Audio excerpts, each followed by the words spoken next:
Well, it's been raining and raining and raining for days, and I think it's going to rain for another week here. So I'm sitting here eating chocolate hazelnut cream and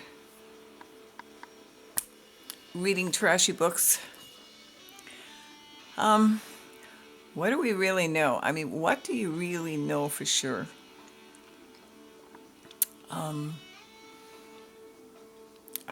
Besides like your body and what you see outside of, outside your window or just around you. What do you really know to be true? The truth is, I really don't know anything. I really don't know anything. I've been told things by people I trusted, and they were told things by people they trusted, and they were told things by people they trusted. And why do we trust them? I don't know. I don't know. You know, it takes time to establish trust. And even history, I don't know any of those people personally. I have no idea. I have no idea what went on. I have some idea what's going on now. Some.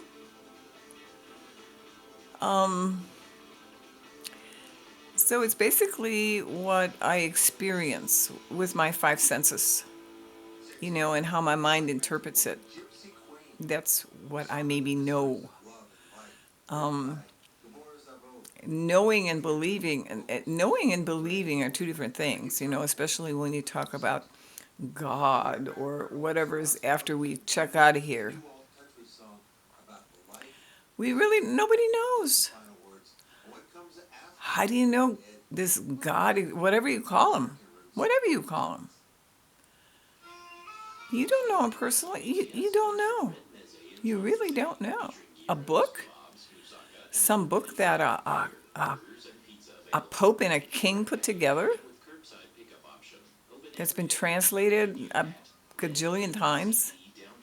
And it's the same for the other gods. You look at the India gods or whatever other gods there are.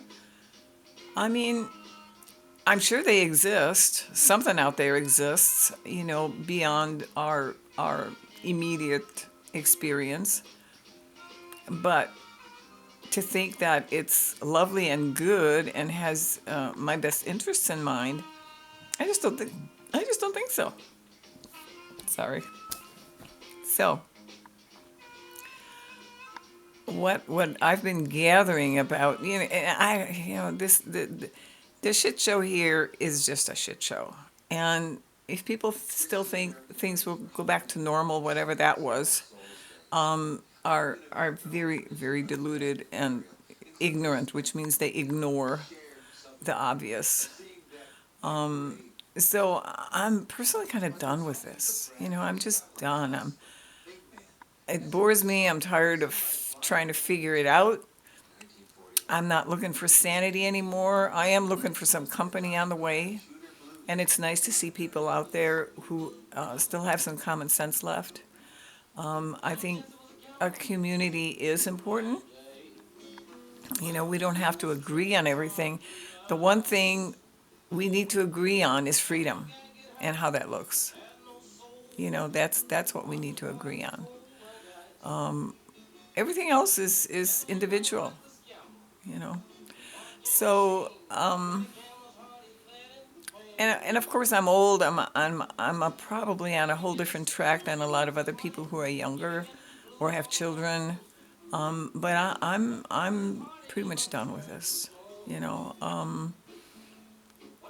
I really don't want to be here anymore. You know, checking out looks really good. I'm not going to make myself check out unless things go really, really crazy and I can't take it anymore. Then, I have no problems with helping the process along. But right now, I would rather die naturally, whatever that means. I mean, you never know. You may die by disease and a long, drawn out kind of thing, which I probably wouldn't put up with. You could just fall over. You could be killed by cops. You could be a terror attack. Right now in Virginia, there's some kind of terror threat to malls. So, who knows? I mean, somebody recently died because a small plane fell out of the sky and killed him. I think it was a UPS driver. So, you never know how you're going to go. For me, I hope it's fast. I don't want to feel the body doing its thing.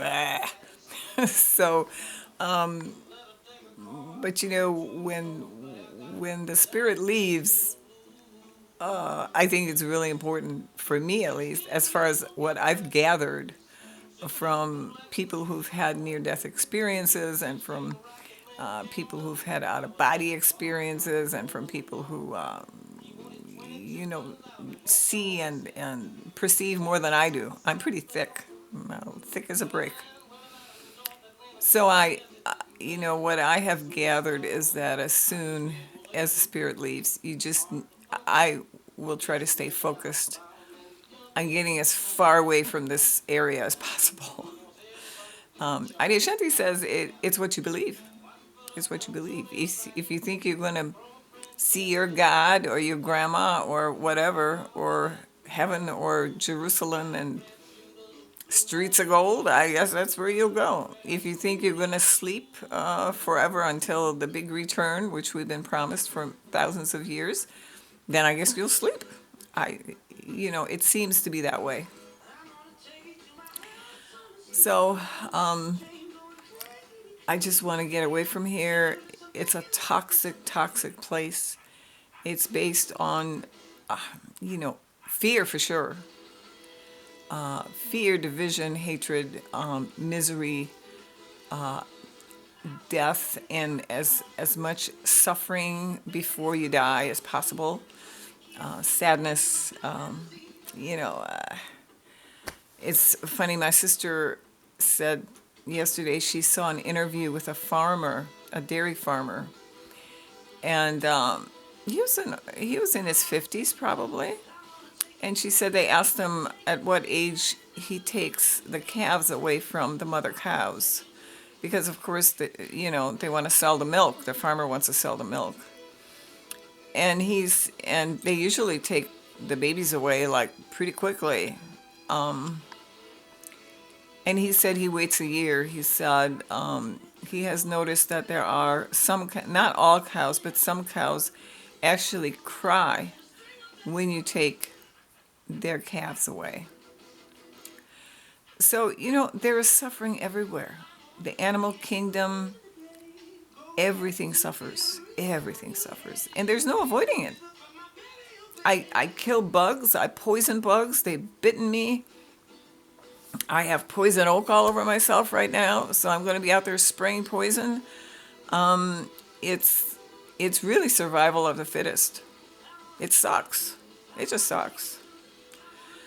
So I'm done with it. I don't want to do this anymore. And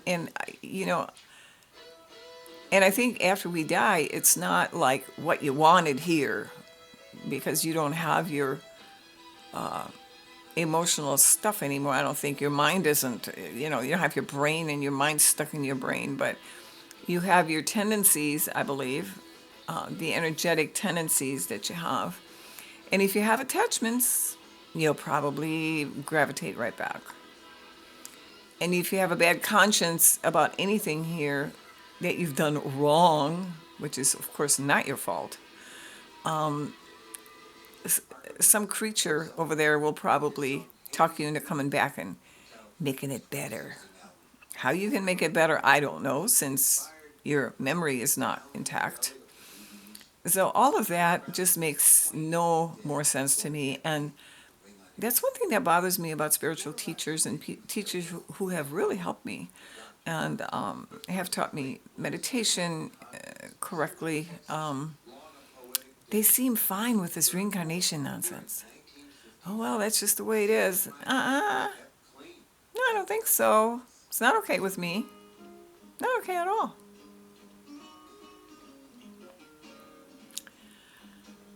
Also, the body. I mean, these bodies oh, it's a glorious thing. It's okay, but I can tell that there's some things weren't planned very well. That nerve that runs from your stomach up into your chest, and you have stomach issues, but you think you're dying of a heart attack. I've had that for years. I don't think I'm having a heart attack anymore. Maybe someday, luckily, if I'm lucky, I'll have one, the final one. But it's always been my stomach. I mean, who did that? Anyway, and the five senses are pretty you know I'm not saying they're useless, but they're limiting. Just those five senses are very limiting. So anyway, it's this place is useless to me. I love humans. I think humanity has so much potential, so much. But like I've said before, I haven't seen anything in my 72 years here. Nothing has gotten better. Nothing. And there are so many people, myself included, who have tried so hard to bring healing and to bring whatever, peace or beauty or music or, art, and really get the place to a paradise, if it ever was one. And it's never happened. It's not happening. I mean, the deterioration has been constant, and now it's really accelerated. You know. So anyway, I think the inner work is still the priority for me, and getting prepared with whatever you can, community, finding like-minded people, and just working on ourselves as far as you know digging around to see what's in there. I don't want to take my trash with me when I die. I want to get rid of the trash. I'm very pissed right now. I'm just angry, angry, angry. A lot of anger. Probably also disappointment, in how things are going, because I did have a lot of hope for the world, for humans. I don't have it anymore. And I don't know. Maybe in another 100 years it'll turn around. I don't know, but I won't be here. And as far as croaking, it's interesting because I had one experience where I kind of drifted out my body. I was very relaxed. I was at the beach and drifted out through the top of my head and kind of floated around, over the lake. And it was nice, but I was still like here, still in this realm. And Adyashanti says there is no objective out there. So I think when we die, it's an inward movement, I think. I had an experience once where I had abdominal bleeding, like pretty sudden. I had an ovarian cyst burst, and I laid on my couch for a week because I couldn't get up. I was dizzy. But the almost passing out, I almost passed out, but not quite. I was still alert. I was alert enough to notice what was going on. And the awareness went in. It was in, So I'm wondering, into the micro world. Wes Penry calls it the microcosm. So out there, I don't think is where we go. I mean, if we go out there, we're still here. That's probably where hauntings and things come from. Souls just get stuck here. So I think the movement is inward into the micro world. I think. But of course, I don't know anything. I hope you're all having a good day. Like I said, it's raining. I'm eating chocolate, junk food. I shouldn't, but I don't care. All right, stay strong. Don't let the turkeys get you down. Thanks for listening. Bye.